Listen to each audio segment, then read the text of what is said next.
By now, it's pretty obvious that I love butter. There are so many different kinds out there and I just can't get enough of them. But every now and then, I come across a coaster that I don't wish to ride again. In the grand scheme of things, there aren't really that many coasters. Here are the top 10 worst roller coasters I've ever ridden. Number 10, Steel Vengeance at Cedar Point. It is such a rough ride that you can't even appreciate the admittedly impressive scenery around it. This coaster has such a beautiful setting, and it's really too bad that it's as rough as it is. If they can somehow manage to retrack this, then it could very well be my favorite. Number 9 is Fury 325 at Carowinds. Now, I'm not including kiddie coasters on this list, but I consider this to be more of a family coaster than a kiddie coaster. And I really don't think that family coasters are supposed to have this much headbanging. At least with the one at Kings Island, there's some extra padding on the over-the-shoulder restraints. But here, the restraints are much harder, making this coaster much less bearable to sit through. At this point, I'd consider tearing it down and building a newer B&M Hyper. Number 5 is Diamondback at Kings Island.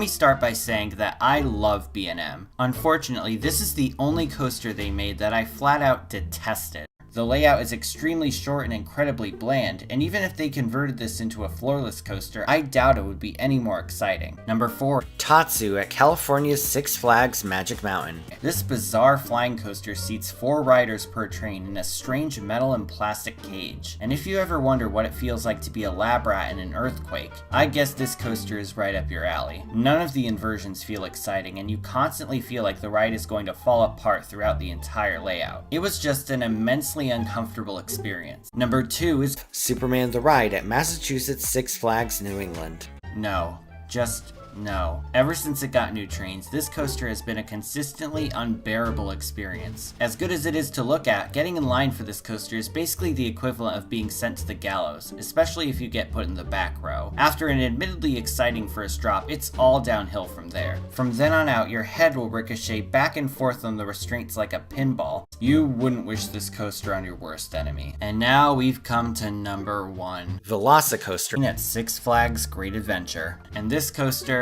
I don't think I can put into words how dreadful it was. But you know what? I'm gonna do it anyway. It was a beautiful day, and I convinced my father to ride this with me. I was won over by its impressive looking inversions and was very excited to go upside down so many times. But from the moment we left that launch, my poor adolescent head was continuously slammed side to side on those horrendous restraints. By the time I got off this ride, I had a horrible migraine and an awful throbbing in my ears. I will never forget it. When it first opened, it drew so many crowds that one could easily argue that Great Adventure wouldn't be what it is today without it. It is an important part of the park's history, but it sucked. Thanks for watching, everyone. Feel free to get easily nauseous. You can follow me on social media on Twitter, Instagram, and Facebook, or you can check out my website at themeparkcrazy.com.